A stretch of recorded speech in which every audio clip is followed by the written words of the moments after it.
말씀은 사도행전 7장 9절과 10절 말씀입니다. 사도행전 7장 9절과 10절 말씀입니다. 신약성경으로 197면에 있습니다. 사도행전 7장 9절과 10절 제가 말씀을 읽어드리겠습니다. 여러 조상이 요셉을 시기하여 애굽에 팔았더니 하나님이 그와 함께 계셔 그 모든 환난에서 건져내사 애굽 왕 바로 앞에서 은총과 지혜를 주심에 바로가 그를 애굽과 자기 온 집의 통치자로 세웠느니라. 아멘. 지금부터 한 100년 전에 미국 테네시 주에서 유명한 재판이 있었습니다. 그 재판의 별명이 원숭이 재판이거든요. 그 재판의 내용은 이렇습니다. 그 당시 미국 테네시 주에서는요, 학교에서 진화론을 가르치는 것이 위법이었습니다. 아직까지 이제 100년 전이니까 그렇죠. 진화론 가르치면 안 돼. 그 주의 법이었어요. 근데 그 한 고등학교에 이 고등학교 이 교사가 생물교사, 체육교사인데 학생들에게 생물 시간에 진화론을 가르쳤습니다. 그래서 이제 이것이 재판에 들어갔습니다. 우리가 이제 법이 있고요. 위반하면 뭐 하면 되는 거예요? 거기에 맞는 벌칙을 주면 끝나는 겁니다. 그렇죠? 뭐 크게 어떻게 보면 뭐 이거 이 이슈가 될 만한 그런 이제 이 재판이 아닌데 이 재판이요 미국 전역에 그 당시엔 TV가 없었으니까 라디오로 생중계됐습니다.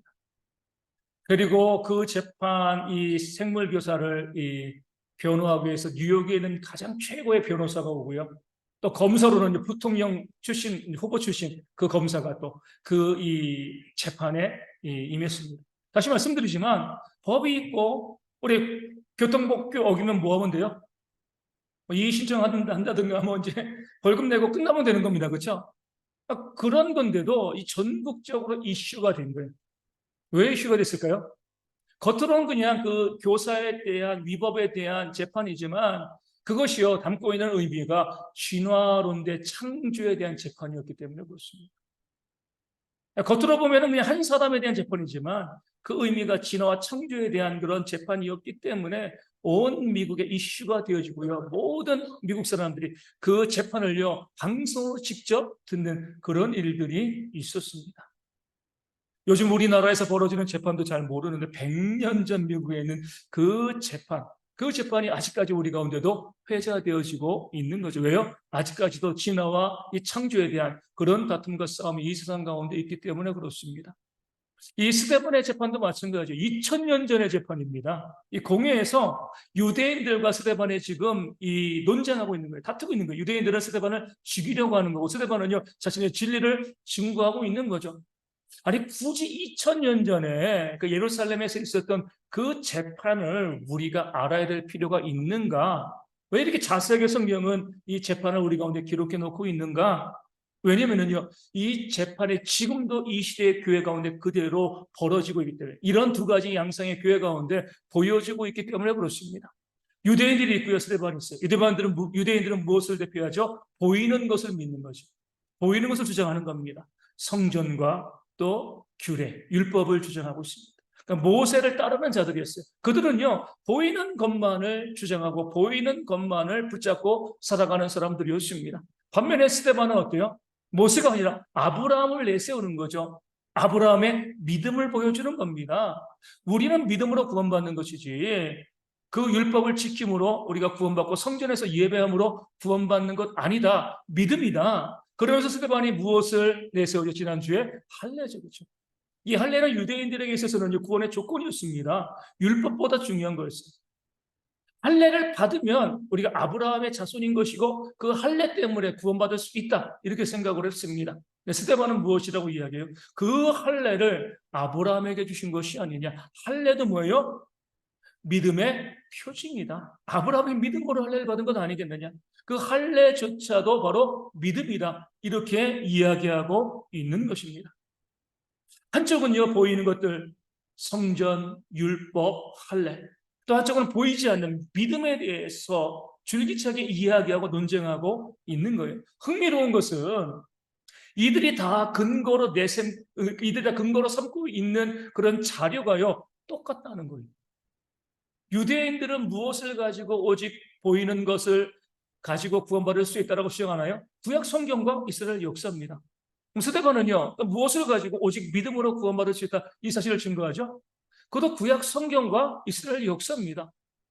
똑같은 재료를 가지고서 한쪽은요 보이는 것, 한쪽은 보이지 않는 것을 주장하고 이것이 맞다라고 지금 논쟁하고 있는 겁니다.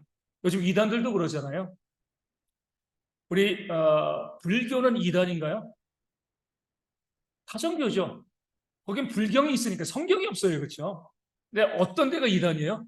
같은 성경을 가지고 있는데 다르게 해석하면 이단이 되어지는 겁니다. 뭐 하나님 위에 신천지, 뭐 다른 성경이 있는 거 아니잖아요. 우리가 똑같은 성경을 보면서 잘못된 해석을 하니까 이단인 것이죠. 우리가 재료, 갖고 사용하는 믿음의 근거는 똑같습니다. 지금 이 재판도 마찬가지. 다 똑같이 구약 성경을 가지고 유대인들은 이 성경을 보니까 오직 할례 받아야지만 율법을 지켜야지만 성전에서 예배해야지만 우리가 구원받을 수 있어. 우리가 할례 받은 것으로 아브라함의 후손이야. 우리가 구원받아. 유대인들은요, 이 성경을 가지고서 구약 성경을 가지고 보이는 것들, 또 사람, 이것이 우리의 구원의 근거이다라고 이야기하는 거죠. 반면에 스데반은요, 똑같은 구약 성경 가지고 아니야. 아브라함부터 시작해가지고 또 아담과 하와도 마찬가지고 모든 것은 오직 믿음으로 구원받는 거야. 믿음으로 우리가 살아갈 수 있어. 그 믿음을 같은 성경을 가지고 스데반은 보여주고 해석하고 있는 겁니다. 그렇게 하는 이유는요, 구약 성경에 있는 모든 것을 믿음으로 해석함을 통해서 그 믿음이 어디에까지? 예수님에게까지 이어진다는 것을 보여주고 싶기 때문에 그렇습니다. 아직까지도 한국교회에서 또 세계교회에서 이런 논쟁이 있어요. 신약은 예수님 오셨으니까 예수님 믿음으로 구원받는데 구약은 뭐야? 예수님 오시지도 않았는데. 그러니까 구약은 그러면 율법을 지킴으로 구원받는 것 아니냐? 이런 주장을 하는 사람들이 아직도 있습니다. 유대인과 같은 거죠. 그렇죠? 스데반은 그렇지 않다는 거예요. 구약도 믿음이라는 거예요. 아브라함도 믿음으로, 할례도 믿음의 표준이고, 구약에 있는 성경에 나와 있는 그 이스라엘 역사 가운데 있는 모든 하나님의 일꾼들, 우리의 조상들이 뭐예요? 다 믿음의 사람이었다. 하나님을 믿고 구원받았고 그 믿음으로 살아갔다. 이 사실을 이 논쟁을 통해서 이 공에서 계속해서 증거하고 강조하고 있는 것입니다. 오늘 나오는 이 요셉도 마찬가지예요. 우리 9절에 뭐라고 나와 있죠? 여러 조상이 요셉을 시기하여 애굽에 팔았다. 이렇게 나와 있습니다. 여러 조상이 누구죠? 요셉의 형들이죠. 그렇죠? 배다른 형들이지만 요셉의 형, 야곱의 아들들입니다. 첫째부터 열째까지 11째가 요셉이고 12째가 베냐민이잖아요. 요셉의 형들, 그러니까 당신들 지금 스데반을 정죄하고 있는 당신들의 조상이 아브라함의 후손이 할례를 자랑하는 자들이 뭐 했냐? 자기 동생을 죽이려고 하다가 애굽에 팔아먹은 것이 아니냐? 이렇게 이야기하는 겁니다. 당신들 지금 조상 자랑하고 있고 우리가 아브라함의 후손이고 할례 받았으니까 당연히 구원받았다 이렇게 이야기하고 있는데 여러분들의 조상이 뭐 했냐는 거예요. 그렇게 할례 자랑하고 아브라함의 후손인 그런 여러분의 조상이 자기 동생을 팔아먹지 아니하였느냐? 이런 자들이 정말 할례 받았다고 아브라함의 후손이라고 구원받을 수 있냐? 그렇게 악한 짓을 행한 자들이 육체적인 표식을 갖고 있다고 해가지고 또 아브라함의 후손이라는 그 피만 가지고도 구원받는 것이 합당한 것이냐? 지금 스데반이 도전해가고 있는 것입니다. 그렇지 않다는 거죠. 너희들이 계속해서 보이는 것 가지고 아브라함의 후손 할례 성전 율법 이것 가지고 구원받을 수 있다라고 하는데 그렇지 않다는 거예요. 보이는 것들은요 부패하고 타락할 수 있다는 겁니다. 오직 뭐예요? 믿음으로 구원받을 수 있다. 이 사실을 알려주기 위해서 여러 조상의 잘못된 것을 먼저 이야기하고 그 다음에 무엇을 이야기하죠? 9절에 하나님이 그와 함께 계셨다. 그는 누구죠? 요셉이죠. 할례받은 조상들은 우리의 조상들은 또 할례받은 요셉을 죽이려고 하다가 애굽에 팔아 넘겼는데 그 요셉이 애굽에 가서 어떻게 됐습니까? 노예로 살았죠. 비참한 삶을 살았습니다. 그 10대 후반부터 20대에 인생의 황금기를요 노예로 살다가 모함받아가지고 또 어디 갔어요? 감옥에 들어갔잖아요. 그렇죠? 4,000년 전의 감옥입니다. 요즘 같은 감옥을 생각할 것이 아니죠. 들어가면 다시 못 나오는 거죠. 죽는 거예요, 거기. 그런 감옥으로 들어갔어요. 비참한 인생을 살아왔습니다. 그런데 하나님께서 그 요셉이 노예로 있을 때, 죄수로 있을 때 그와 함께 계셨다, 있었다라고 말씀하고 있습니다. 이것에서 무엇을 볼 수 있어요? 여기에서 스데반은요, 요셉이 믿음으로 살아갔다, 이것을 주장하는 겁니다. 왜요? 하나님은 스토커가 아닙니다. 요셉이 싫은데 자꾸 다가와가지고 나 너 함께 있을 거야 이렇게 하시는 분이 아닌 거죠. 그렇죠? 창세기 5장을 보면 하나님과 동행한 에녹이 나오죠. 우리가 하나님과 함께 있었다는 것은 동행한다는 거예요. 나도 하나님을 소망하고요. 나도 하나님을 믿으니까 어때요? 하나님과 함께하는 겁니다. 우리는 믿지도 않고요. 소망하지도 않는데 우리를 따라다니시는 분이 아니라 내가 믿고 내가 소망하니까 하나님이 나와 함께 계시는 거죠. 그런 면에서 스데반은 여호와 하나님께서 그와 요셉과 함께 계셨다는 것은 그 요셉이 어때요? 그 고난과 환난 중에서 하나님을 믿고 하나님을 소망했다는 것, 하나님을 의지했다는 그 사실을 보여주고 있는 겁니다. 이렇게 이야기하는 거죠. 너희는 지금 보이는 사람, 율법, 할례, 아브라함 이거 주장하는데 사람들이 뭐 했냐 이거예요. 사람 믿고 의지했을 때 그 사람, 그 형제들이 그 동생을 팔아먹지 아니하였느냐. 이것이 바로 사람의 악함이라는 거예요. 형제인데도 사람을, 동생을 팔아먹습니다. 하물며 남이겠습니까? 사람은 그런데 이 요셉은 그 가운데서도 하나님을 사람 바라보지 않고 요셉은 믿음으로 하나님을 바라보고 믿음의 삶을 살지 아니하였느냐. 이 사실을 사람과 믿음을 대비해서 보이는 것과 보이지 않는 것을 대비해서 지금 9절에서 말씀하고 있는 거죠. 그리하였을 때 우리 10절에 하나님께서 어떻게 역사하신 거죠? 그 모든 환난에서 건져내셨다. 다시 말씀드리지만 4천년 전입니다. 100년 전까지 엊그저께도 이제 어떤 이제 신문의 기사 보다가 너무 길어서 제가 이제 포기했습니다. 1400년대 조선의 이 어떤 집안의 문서예요. 문서인데 어떤 문서냐면 어떤 이 아버지의 이 자식이 9명이나 됐습니다. 그 9명의 자식들이 아버지의 유산을 분배하는 문서가 있더라고요. 노비를 분배했습니다. 놀란 게 그 아버지가 소유하고 있던 노비가 1400년대 한 거의 1000명 정도 되는 거예요. 그 1000명의 노비를 그 자식들에게 나눠줘요. 노비들 이름이 다 나옵니다.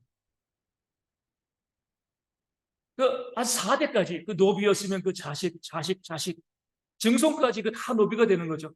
그 노비의 목록이 쭉 나와 있으면서 그것을 나누는, 글을 제가 읽다가 너무 길어가지고 시간이 없어가지고 다 읽지 못했는데 이것이 노비구나. 500년 전까지만 해도요, 한 번 노비면 평생 노비입니다. 벗어날 수가 없는 거예요. 근데 요셉은 4천년 전이잖아요. 그렇죠? 그것도 애굽 사람도 아니고 가나안 사람으로, 히브리 사람으로 잡혀와가지고 노비가 됐습니다. 풀려날 가능성이 없어요. 또 거기다가 모함받아가지고 감옥에 들어갔잖아요. 요즘처럼 재판받는 거 아니잖아요. 그렇죠? 그냥 평생 그저 썩는 겁니다. 그런데 하나님께서 요셉이 그 하나님을 믿으니까 어때요? 그 상황 가운데서 요셉을 건져내셨습니다. 그 나이 30세에 건져내셔서 누구 앞에 세운 거죠? 바로 애굽의 왕, 신이라고 불리우는 그 당시 애굽의 왕 바로 앞에 요셉을 세운 거예요. 불가능한 일이죠. 그냥 일반 사람도 애굽 사람도 바로 왕 앞에 설 수 없는데 이방 사람이고요, 노예였고 죄수이었는데 죄수로 있다가 감옥에서 곧바로 옷 바꾸고 입고 바로 앞에 선다는 것 자체가 이 불가능한 그런 일이 되었습니다. 그런데 하나님께서는요, 요셉을 그렇게 구원해 내셨다. 사람에게 배반당했어요. 형제들에게 배신당했습니다. 그럼에도 불구하고 하나님께서는요, 그 요셉을 그 모든 환난 가운데 건져서 바로왕 앞에 세우셨습니다. 요셉이 뭐였기 때문에? 하나님을 믿었기 때문에. 하나님은 바라봤기 때문에 그럽니다. 그리고 오늘 말씀을 통해서 바로왕 앞에서 은총과 지혜를 요셉에게 주셨다. 은총과 지혜를 주셨다. 이것은요, 은총, 곧 지혜를 주셨다는 거예요. 하나님께서 은총, 은혜를 주셨는데 요셉에게 지혜를 주셔서 그 지혜로 요셉이 뭐 한 거죠? 그 바로왕의 꿈을 해석한 겁니다. 요셉이 감옥에 있으면서요, 뭐 꿈 해석 책 보고 연구하고 공부한 게 아니잖아요. 그렇죠? 꿈을 해석할 수 있는 능력이 요셉 가운데 없었습니다. 근데 하나님께서 그 바로왕 앞에 섰을 때 얼마나 떨렸겠습니까? 죄수가 신처럼 여겨지는 거 없었는데 얼마나 두려웠겠어요. 근데 거기에 요셉에게 지혜를 주심을 통하여서, 은혜를 주심을 통하여서 요셉이요, 그 바로왕의 꿈을 해석하고 또 거기다가 뭐였습니까? 그 정책의 방향까지 제시하잖아요. 이렇게 앞으로 하십시오. 고작 30세인데요. 그렇죠? 노예였고 감옥에 있었는데 그 자가 나와서 바로에게 꿈을 해석하고요. 앞으로 이 나라 정책이 이렇게 되어야 됩니다. 비전을 제시한 겁니다. 요셉의 능력이 아니라는 거죠. 그가 하나님을 믿었을 때, 하나님만 의지했을 때 하나님께서 그 바로 앞에 섰을 때 그 요셉에게 지혜를 주시고 은혜를 주셔서 그 꿈을 해석하고요. 그 정책을 제시하게 요셉 가운데 역사하셨다는 겁니다. 그래서 무엇이 된 거죠? 10절 하반절에 바로가 그를 애굽과 자기 온 집의 통치자로 세웠다. 하루아침에 인생 역전이잖아요. 이방인 죄수였는데 그날 바로 앞에 서고요. 그날 애굽의 총리가 되었습니다. 이런 것은 영어로 만들지도 않습니다. 왜요? 개연성이 없잖아요. 그렇죠? 말이 돼야지 영어가 되는 거. 말도 영어도 어느 정도 말이 돼야지 되는 건데 말도 안 되는 이방인 사람이 죄수로 있다가 갑자기 그 한 나라의 대제국의 총리가 되어진다. 말도 안 되는 소리입니다. 그런데 하나님께서는요. 그런 말도 안 되는 놀라운 역사를 요셉을 통해서 이루어 주셨습니다. 무엇 때문에요? 그 요셉이 하나님을 믿었기 때문에. 이 사실을 스데반이 강조합니다. 구약에 있는 우리의 모든 조상들 그리고 너희들도 율법을 지키고 성전에서 예배하는 것으로 할례 받은 것으로 구원받았다고 생각하지 마. 그 외적인 조건들이 구원의 증거가 되어지지 않아. 오히려 사람은 뭐 하는 거죠? 그 할례 받은 조상들이 우리 요셉을 팔아먹지 아니하였느냐? 이것이 사람이라는 겁니다. 하지만 그 환경 가운데서 요셉도 구약의 인물인 할례 받은 요셉도 하나님을 믿었을 때에 하나님을 신뢰했을 때 그 하나님이 그를 건져내셔가지고 그에게 놀라운 역사를 베풀지 아니하셨느냐? 성경의 모든 역사는 믿음의 역사라는 거예요. 사람을 의지할 때 넘어지고 상처받고요, 배신당하지만 하나님을 믿고 의뢰했을 때 하나님께서 그에게 주시는 놀라운 역사를 성경은 증거하고 있다. 우리는 오직 믿음으로 살아가야 된다. 이 사실을 지금 스데반이 그 자신을 정죄하는 자들 앞에서 지금 논증하고 변증하고 있는 겁니다. 이것이 바로 하나님의 역사가 되어지는 거죠. 성경을 통해서 보면은요, 참 가슴 아픈 일들이 있습니다. 성경에 나와 있는 많은 이 리더들, 지도자들 있잖아요. 그런 리더들이 갖고 있는 공통점이 있어요. 어떤 공통점이 있을까요? 많은 것이 있겠지만 제가 말씀드린 것은 모든 리더들이 정말 헌신하고 수고했는데 다 뭐예요? 배신당하고 배반당했다. 잘못해가지고 뭐 정죄받은 것도 할 말 없지만 정말 헌신하고 수고했는데 그 형제들에게 가족들에게 그 같은 할례 받은 사람들에게 그 민족들에게 믿었던 사람들에게 배신당했던 역사가 이 성경에는요 아주 분명하게 드러나 있습니다. 왜 하나님께서 그런 역사를 보여주시는가? 사람 의지하지 말라는 거. 보이는 것 의지하지 말라는 겁니다. 모세가 그랬잖아요. 80세, 40세부터 80세까지 미디안에서요, 목자로 잘 살아왔습니다. 아무 문제 없었잖아요. 먹금도 다 사라지고 그랬지만 먹고 살아가는데 문제 없었습니다. 하나님께서 그 80세의 모세를 불러다가 강제로 뭐예요? 애굽으로 보내신 거죠. 그 바로와 싸워가지고요. 10가지 재앙을 일으키시고 이스라엘 백성들을 출애굽시켰습니다. 홍해도 가르고 그 백성들을 이끌어 가는데 어때요? 얼마나 힘들었겠습니까? 예전에 우리 이제 미국의 대통령 오바마의 그 사진 봤어요. 대통령 되었을 때 사진과 연임했으니까 8년 뒤에 그 사진 어떻게 되었을까요? 아저씨가 할아버지가 됐어요. 그렇죠? 물론 시간도 있지만 8년 동안 그렇게 변할 수 없거든요. 그렇죠? 그러니까 이 한 나라를 이 8년 동안 이끌어 가는 것이 얼마나 힘든 일이었겠습니까? 그러니까요. 그 사람이 완전히 폭삭 늙어 버린 거예요. 모세는요. 8년이라 몇 년이죠? 40년. 그렇죠? 40년. 그 백성을 이끌었어요. 얼마나 말도 많고요. 얼마나 불평과 원망이 많은 그런 백성. 그럼에도 불구하고 그 백성을 모세 너무나 사랑해서 어떻게 했습니까? 하나님이 2번이나 그 모든 이스라엘 백성들을 광야에서 진멸하라고 했을 때 모세가 하나님께 매달려 기도합니다. 차라리 내 이름을 생명책에서 지워주시고 이 백성을 살려달라고. 나 구원 안 받아도 좋습니다. 이 백성이 살 수만 있으면 하나님 나 구원 안 해주셔도 괜찮습니다. 그런 놀라운 사랑을 모세가 보여왔습니다. 백성을 위해 정말 헌신하고 또 수고하는 그런 삶을 살아왔는데 민수기 12장을 보면 어때요? 누가 모세를 배반해요? 모세의 형인 아론과 모세의 누나인 미리암이 그 모세를 배반합니다. 무엇 때문에요? 겉으로 표면적인 이유는 모세가 아내가 죽고 난 다음에 구수 여인을 아내로 취했기 때문에. 그런데 실제적인 건 뭐예요? 하나님이 노아만 말씀하시냐. 형과 누나가 봤을 때 동생이 그 나라의 대표가 된 게 마땅치 않은 겁니다. 기분 나쁜 거예요. 내 동생인데 왜 너만 해쳐먹냐 이거죠. 우리도 얼마든지 할 수 있어. 우리도 네 자리에 올라갈 수 있어. 모세가 그 형과 누나에게 잘못한 것이 있으면 몰라요. 그런 것도 없습니다. 평생을 그 민족을 위해서 헌신하고 수고했는데 어때요? 그 형제가요 모세를 배반했습니다. 그리고 16장에 민수기 16장에 가면 또 누가 모세를 배반해요? 같은 레위 족속인 고라 일당이 모세를 배반합니다. 이렇게 이야기하는 거예요. 모세에게 정말 모세 감정을 흔드는 말을 하죠. 네가 분수에 지나도다. 분수 모른다는 거예요, 모세한테. 아마 나이도 모세보다 어렸을 거예요, 그렇죠? 그럼 레위 사람이 모세에게 야 분수도 모르는 놈 이렇게 모세에게 대항한 거예요. 뭐라고 이야기하냐면 왜 우리를 가나안 땅으로 인도하지 않고 이 광야에서 40년 동안 헤매게 만드냐? 모세에게 대들었습니다. 그런데 보시면 이스라엘 백성들이요 광야에서 40년 있는 그 원인은 뭐죠? 그들이 10명의 정탐꾼의 말을 듣고 모세를 배반하고요 이 애굽 땅으로 돌아가려고 했기 때문에 하나님께서 그 벌로서 40년간 광야에 머물게 하신 것이지 모세의 잘못이 아니잖아요. 그 광야에 있는 백성을 오히려 아끼고 사랑하고 헌신한 것은 모세였는데, 그런 모세가 계속해서 리더의 위치에 있으니까 모세에게 네가 분수에 지나도다. 모세가 답답해서 이렇게 이야기합니다. 너희가 분수에 지나친 것이 아니냐. 나에게 이렇게 말하면 안 된다는 거죠. 얼마나 마음이 아팠겠습니까? 은혜를 모르는 거잖아요.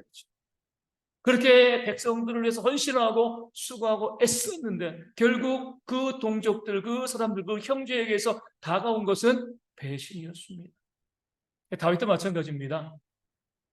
골리앗과 싸우러 나갔어요. 이길 수 없는 싸움이잖아요. 그렇죠? 믿음으로 나갔지만 전력으로 보면 골리앗과 싸워서 죽을 수밖에 없습니다. 그럼에도 하나님을 위해서 또 사울왕을 위해서 어떻게 보면 죽음을 각오하고 골리앗과 싸우러 나갔습니다. 사울왕은 뭐하고 있었어요? 무서워서 숨어 있었죠. 다윗이 나가서 그 골리앗과 싸워서 이겼습니다. 사울왕을 구해낸 거예요. 그리고 그 뒤에도요 사울왕을 위해서 얼마나 많은 전투에 참여했습니까?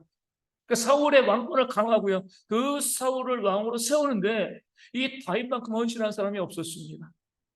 그래서 나중에 그 다윗이 사울왕의 사위가 되죠. 그 딸과 결혼해서 사위가 되십니다. 그런데 그런 다윗을 누가 죽이려고 해요? 그 사울왕이 죽이려고 합니다. 은혜도 모르고. 자기 대신에 골리앗과 목숨 걸고 싸운 것들, 또 블레셋과 싸운 것들 기억하지 않고요. 자기 딸의 남편이란 것, 자기 사위란 것, 이것도 기억하지 아니하고 그 다윗이 그에게 베푼 그 은혜를 조금도 생각하지 않고요. 우리 다윗을 죽이려고 한 것이 바로 그 사울왕입니다. 다윗은 사울왕을 죽일 수 있는 기회가 2번이나 있었으면 그걸 살려줬잖아요. 그만큼 사랑했는데 그래도 또 죽이려고 또 쫓아가고 쫓아가는 그런 아픔이 이 다윗 가운데 있었습니다. 신약으로 건너오면 그런 배신의 아픔을 겪은 대표적인 인물이 바로 사도 바울이죠. 복음을 믿고요, 복음을 듣고 이 소아시아 지역과 유럽의 복음을 증거하기 위해서 얼마나 많이 애썼습니까? 교회를 세우기 위해서 피와 눈물과 땀을 아끼지 않았던 거죠. 성도들을 위해서 정말 헌신하는 그 삶을 살았고 이 바울도 또 무엇이라고 그래요? 로마서에 보면 자기 민족의 구원을 위해서 차라리 내 이름을 생명책에서 지워주시고 이 백성을 구원해 달라고 모세와 똑같은 기도를 합니다. 그만큼 사랑한 거예요. 그 사랑이 너무나 지극하다 보니까 이 고린도 우리 새벽 기도에 고린도 후서 말씀 보고 있는데 그 지역에 가서 또 복음을 증거할 때는 어때요? 마땅히 복음을 증거하는 데로서 교회에서 사례를 받아야 되는데 혹시 교회에 부담이 될까봐 사례를 받지 않고요 텐트를 만들어 가면서 복음을 증거하는 그런 삶을 살아가는데 그러니까 고린도 교회 성도들이 어떻게 해요? 그렇게 겸손하게 자기를 헌신하니까 오히려 이 바울을 무시하고 멸시하면서 네가 사도냐? 바울을 배반한 그런 모습이 있습니다. 우리 예수님도 똑같은 그런 배신의 아픔을 당하신 거죠. 십자가에 달려 돌아가시기 전에 겟세마네에서 기도하십니다. 할 수만 있으면 이 고난의 잔을 내게서 옮겨달라고. 많은 고난이 있지만 그 고난 중에 정말 주님의 마음을 아프게 한 고난은요 바로 사랑하는 자들의 배신인 거죠. 육체적인 고난만 고난이 아니에요. 그 배신의 아픔이 더 큰 거죠. 가룟 유다는요, 돈 얼마 때문에 주님을 팔아 넘겼습니다. 베드로는요, 3번이나 주님을 모른다 하고요, 보는 앞에서 자신을 저주하면서 나는 저 사람을 모른다라고 이야기했습니다. 얼마나 마음이 아프시겠습니까? 나머지 제자들도 다를 바 없어요. 주님이 십자가에 있을 때 그 곁을 지킨 자가 하나도 없었습니다. 사랑하는 그 제자들에게 철저하게 배신당한 그런 모습이 성경 가운데 기록되어 있습니다. 성경은 끊임없이 우리 가운데 유대인과 같은 모습으로 살지 않기를 우리 가운데 말씀하고 있습니다. 보이는 걸 의지하지 말라는 거예요. 그렇게 사람 의지하고요, 보이는 돈 의지하면 어떻게 돼요? 결국 우리가 배신당하고요, 우리가 상처받고요, 우리가 넘어질 수밖에 없는 거죠. 오늘 스데반이 강조가 말씀하고 있는 것, 그 요셉은 형들에게 배신당했지만 오직 하나님을 믿음으로 모여 그 모든 환난과 어려움 가운데 그가 다시금 살아나지 아니하였는가? 하나님의 은혜를 받지 아니하였는가? 스데반이 증거하고 있는 겁니다. 성경에는 다른 모든 인물들도 마찬가지죠. 그렇게 배신당했음에도 모세도 하나님을 신뢰했기 때문에 결국 그 백성을 가나안 앞까지 인도하였고요. 또 다윗은 그렇게 배신당했음에도 하나님을 믿었기 때문에 그 사울왕이 뒤를 이어서 그 이스라엘 나라의 왕이 되었고, 또 사도 바울은요, 그 배신 가운데도 끝까지 그들을 사랑함을 통하여서 그 교회들을 계속해서 세우고 개혁해 나갔습니다. 우리 예수님께서도 그 저들의 배신 있었음에도 거기에 신경 쓰지 아니하시고요, 오직 하나님만 믿고 의지함으로 교회를 세워나가신 역사가 성경 가운데 기록되어 있습니다. 우리에게 오늘 말씀은 이 책과는 도전하고 있는 겁니다. 사람을 믿고 보이는 것을 믿고 의지하고 살 것인가, 아니면 하나님만 믿고 살 것인가. 하나님의 모든 인물들, 성경에 나와 있는 모든 사람들은 믿음으로 살아간 것이지 그 보이는 것을 믿고 의지하고 살아간 것이 아니다. 이 사실을 우리 가운데 말씀하면서 무엇을 선택할 것인가 우리 가운데 도전하고 있는 겁니다. 여러분들은 어떻습니까? 뭐 믿고 살아가고 있죠? 무엇을 의지하고 살아가고 있습니까? 사람 믿고요, 사람 의지하고, 돈 믿고 돈 의지하고 살아가고 있지 않습니까? 거기에 기쁨을 누리고요, 느끼고 그것만 바라보고 살고 있지 않습니까? 결국 그런 것들은요, 배신으로 나를 상처 주고요, 나를 무너뜨리는 것으로 다가올 수밖에 없습니다. 그렇게 의지했던 돈이 허무하게 사라져 버리잖아요. 그것만 바라보고 살았는데 그냥 사라져 버리는 거예요. 그렇게 사람 믿고 의지했는데 어때요? 그 사람이 나를 배반하는 경우들이 얼마나 많이 있습니까? 요셉처럼요, 형제도요, 가족도 나를 배반합니다. 아닐 것처럼 생각해도 그렇지 않아요? 우리나라를 부르는 뭐 많은 별명들, 부정적인 별명들 가운데 하나가 무엇이냐면 이 사기공화국이라는 거죠. 사기는 누구한테 당해요? 예, 아는 사람, 그냥 아는 사람이 아니죠. 믿을 만한 사람이죠. 설마 저 사람이 나에게 사기를 치겠어? 바로 그런 사람들에게 사기 당하는 거예요. 나 믿어, 나는 믿을 만해. 그런 사람에게 사기 당하는 거예요. 부모에게도 사기 당하고요, 자식에게도 사기 당합니다. 형제에게도 사기 당하는 거예요. 사람을 믿는 것이 우리나라 가운데 왜 이렇게 이 사기꾼들이 많은가? 그만큼 많이 믿었기 때문에 그런 거잖아요. 그렇죠? 그러니까 사람을 믿는 것이 어떤 결과를 나타내고 있는가? 이 사회가 우리 가운데 보여주고 있습니다. 교회 가운데서도 어때요? 교회 가운데 사기친 사람들 정말 많이 있습니다. 우리 자주 말씀드리지만 우리 인천 계양구에는 그 교회에서 670억, 그죠? 우리 권사님이 님자도 붙이면 안 되겠지만 이 권사가 670억을 사기쳤습니다. 믿고서 돈을 맡겼는데 사기친 거죠. 성경이 말씀하고 있는 것은 분명한 거예요. 사람 신뢰하지 말라는. 지난주에 참 가슴 아픈 그런 기사를 하나 봤습니다. 서로 아끼고 사랑하는 그런 부부였어요. 남편이 이제 병으로 먼저 세상을 떠났습니다. 남편이 이제 떠나고 나니까 이제 아내가 남편의 이제 유품들 다 정리하잖아요. 그 핸드폰을 딱 정리하면서 보는데 그 핸드폰에 뭐가 나와요? 그 남편이 살아있는 동안에 2명의 여자와 불륜한 그런 증거가 나옵니다. 아니 차라리 집에서 못되게 굴었으면 이해가 되는데 그렇게 아내는 정말 끔찍이 사랑하고 막 그렇게 했는데 아내는 그 남편의 죽은 것이 너무나 안타까운 거예요. 나를 이렇게 사랑하는 남편이 죽었어 했는데 핸드폰 보니까 어때요? 투명과 바람 피고 있었던 거예요. 하늘이 무너지는 거죠. 그렇죠? 우리가 사람을 바라볼 때에 사람은요, 내가 신뢰하고 믿을 만한 대상이 아닌 거죠. 어떤 대상이에요? 그냥 내가 사랑할 대상이에요. 그렇죠? 믿지 말라 그러니까 미워하라는 것도 아니고요. 우리는 그냥 사람을 사랑하고 그 사람이 나를 속이고 배반할 때, 아, 사람은 그럴 수 있어라고 생각하시면 됩니다. 사람은 다 그럴 수밖에 없는 죄악된 존재이기 때문에 그렇습니다. 목회자들도 교회를 배신하고 성도를 배신하는 경우들이 정말 많이 있습니다. 뭐 저는 아닐까요? 저도 신뢰하시면 안 되는 거예요. 그렇죠? 모든 사람이 다 마찬가지입니다. 그렇죠? 다시 말씀드리지만 그렇게 사람을 강조하고 할례받은 강조하는 그런 유대인들 그들의 역사를 바라보면요 다 배신의 역사예요.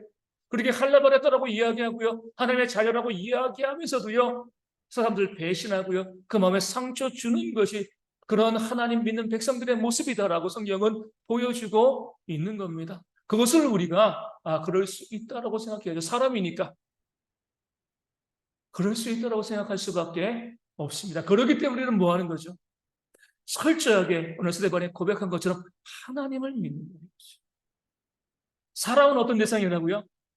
사랑해주면 되는 거예요. 그렇죠? 섬기고 사랑하고 이것이 그 사람을 바라보는 우리의 관점이에요. 그 사람이 나에게 상처 줄 수도 있고요. 그렇지 않을 수도 있지만 우리 그냥 사랑하고 섬기면 되는 거예요. 우리가 신뢰하고 믿고 나아갈 대상은 오직 하나님이시다. 이 사실을 스데반이 요셉을 통화해서 우리 가운데 보여주고 있습니다. 그 사람에게 배반당해서 상처받고 아플 때 그런 고난과 어려움 가운데 우리를 구해내실 분은 오직 하나님이신 줄로 믿습니다. 그리고 그 하나님께서는요 정말 놀랍게도 전혀 기대하지 않았던 그 바로처럼 전혀 기대하지 못했던 사람을 통해서 우리 가운데 하나님의 은혜를 부어주시는 그런 하나님이심을 성경 우리 가운데 보여주고 있는 거예요. 그렇기 때문에 우리가 이 땅을 살아가면서 오직 하나님만 바라보고 믿고 의지하는 그런 삶, 이런 모습이 우리 가운데 있어야 될 줄로 믿습니다. 문제는 뭐예요? 이게 너무 어렵다는 거예요. 사람들이 얼마나 어리석냐면 사람에게 배신당하고도 사람 믿어요. 돈에게 배신당하고도 돈 믿습니다. 왜요? 보여지는 거니까. 눈에 보이니까 내가 그냥 살아가면 우리 여기 있는 분들 중에 인생을 살아가면서 사람들에게 배신 안 당해 본 적 있나요? 배신당했잖아요. 물질과 보이는 돈에 배신 안 당해 본 적 있습니까? 다 있잖아요. 그렇죠? 지금도 어때요? 사람 의지하고 돈 의지하고 보이는 것들 의지하고 있잖아요. 정말 어렵습니다. 왜냐하면 하나님 믿고 의지한다라고 하는데 우리가 거기에 대한 확신이 없어요. 정말 하나님을 믿고 의지하면 내 삶에 하나님께서 역사하시는 것인가? 그래서 오늘 말씀의 제목처럼 믿음은요 도전인 겁니다. 쉽지 않은 것은 도전도 아니에요. 한번 그렇게 하나님을 믿고 지금 눈에 보이는 사람과 물질이 아니라 정말 그래 그것이 결국 나를 넘어뜨리고 나에게 상처를 줄 거야. 하지만 하나님은 절대로 나를 배반하지 않아. 이것을 믿고요. 하나님을 향한 믿음 가운데 도전하는 그런 모습이 우리 가운데 있어야 할 줄로 믿습니다. 그럴 때 하나님은요. 반드시 믿음으로 도전하는 자들 가운데 신실하게 역사하시고 우리 요셉을 건져내신 것처럼 건져내시고요. 은총과 지혜를 주시고 하나님의 놀라운 역사를 우리 가운데 부어주실 줄로 믿습니다. 우리 엊그저께 우리 수능이 끝났습니다. 자주 여러분께 질문을 해요. 우리 학생들이 일주일 동안 이제 열심히 공부하고 월요일부터 토요일까지 정말 열심히 공부하고요. 그리고 이제 주일을 온전히 예배하고 승리한 그런 학생과 뭐 교회도 나오지 않고 주일날 열심히 일주일 동안 열심히 또 공부만 하는 그런 학생들 중에 나중에 시험을 보면 어떤 학생의 결과가 좋을까요? 어떨 것 같아요? 고민해야 되는 건가요? 어때요? 일주일 동안 그냥 하루도 쉬지 않고 열심히 공부한 친구랑 6일 동안 열심히 공부 안 하는 거야. 열심히 공부하고 주일 하루는 쉬면서 안식하는 예배하면서 그런 친구랑 누구의 성격이 더 좋을까요? 이게 우리 신앙의 현주소에 자신이 없어요. 자신이 없는 거예요. 그냥 마음속으로 그래도 하루라도 공부를 더 해야지 성적이 좋겠지 이런 생각을 하는 거예요. 6일 동안 정말 열심히 공부하고요. 그 하루를 쉬는 그 친구가 일주일 내내 열심히 공부한 친구보다 더 성적이 좋습니다. 근데 뭐가 문제예요? 우리는 거기에 도전해 본 적이 없어요. 아무도 도전하지 않습니다. 그러니까요, 그랬을 때 어떤 결과가 나오는지에 대해서 우리가 뭐요? 경험이 없는 거예요. 우리 아이들도 우리도 그냥 열심히 그냥 이 고3 되어지고 고등학교 들어가면 주일날 무슨 교회야 그냥 공부나 해 공부나 다 똑같은 상황 가운데 우리가 경쟁하니까 공부 많이 한 친구가 좋은 성적을 얻는 거죠. 그렇죠? 정말 하나님을 믿는 그 믿음을 가지고 6일 동안 정말 열심히 최선을 공부하고요. 그 하루를 하나님께 드리고 그 믿음으로 드리고 그리고 결과를 좀 봐야 되는데 아무도 여기 도전하지 않아요. 그러니까 우리가 결과치가 없으니까 자신이 없는 거예요. 그래도 계속 공부한 친구가 더 공부를 많이 했으니까 성적이 좋겠지. 예전에 제가 말씀드렸잖아요. 우리 이제 제가 알고 있는 이 교회 서울에 있는 교회 장로님인데 그 장로님 이제 대학원 다닐 때 그 대학원에 이 서울대 법대 출신 이 학생들이 많이 와서 공부를 했다고요. 뭐 다른 그러니까 이제 이 공부하기 온 게 아니죠. 이 군대 가야 되니까 군대 안 가기 위해서 대학원을 간 거고요. 뭐 하려고요? 거기서 사법고시 준비하느라. 그러니까 대학원 와서 공부는 하지 않고 사법고시만 준비하는 거예요.